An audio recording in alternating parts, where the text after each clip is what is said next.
Hello guys, welcome back to my channel. सबसे पहले मेरी तरफ से आप सबको राधे राधे। आज मैं अपने चैनल पर लड़की शादी गीत नच्छू नेहावन का लेकर आई हूँ भोजपुरी में। अच्छा लगेगा तो लाइक शेयर सब्सक्राइब जरूर कर दीजिएगा और कमेंट में जरूर बताइएगा। एक साथ 3 नच्छू नेहावन गीत का गीत लेकर आई हूँ, आप लोग लास्ट तक देखिएगा।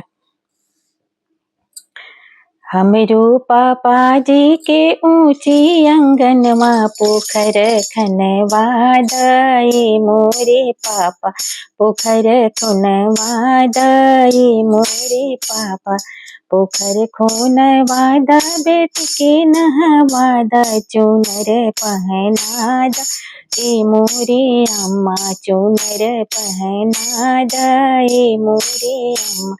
हमरो चाचा जी के ऊंचे अंगनवा पोखर खनवा द ए मोरे चाचा, पोखर खुनवा द ए मोरे चाचा। हमरो भैया जी के ऊंचे अंगनवा पोखर खुनवा द ए मोरे चाचा, पोखर खनवा द ए मोरे भैया, पोखर खुनवा द बेटी के नहवा द, पोखर खुनवा द बहन के नहवा द, चुनर पहना द ए मोरे चाची, चुनर पहना द ए मोरे भाभी, चुनर पहना द ए मोरे भाभी। पिन्हला पिन्हला ए दुलारी बेटी बनारसी साड़िया, पिन्हला पिन्हला ए दुलारी बेटी बनारसी साड़िया। तोहरा पापा की कमाई हउए बनारसी साड़िया, तोहरा चाचा की कमाई हा बनारसी साड़िया, तोहरा भैया के कमाई हा बनारसी साड़िया।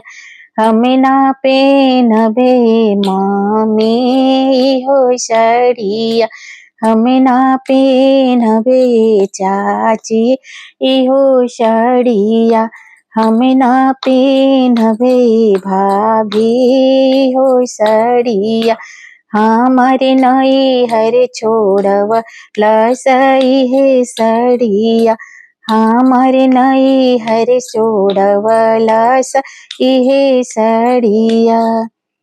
डब सबुनिया लगाईला हरदी छोड़ाईला, डब सबुनिया लगाईला हरदी छोड़ाईला।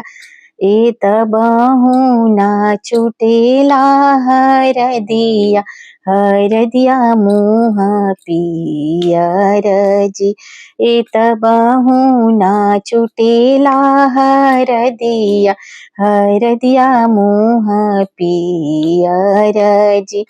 दुअर से आइले अपना पापा बेटी मोहनी रे खेले जी, दुअर से आइले अपना चाचा बेटी मोहनी रे खेले जी, दुअर से आइले अपना भैया बहनी मोहनी रे खेले जी।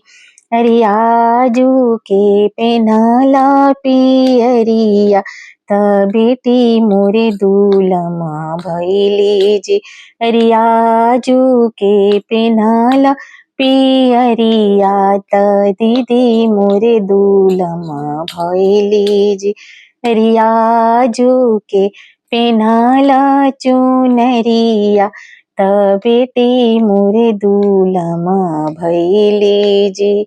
अगर मेरा ये गीत आप लोग को अच्छा लगा होगा तो कमेंट में जरूर बताइएगा। फिर मिलती हूँ अगले गीत के साथ, तब तक मेरी तरफ से आप सबको राधे राधे।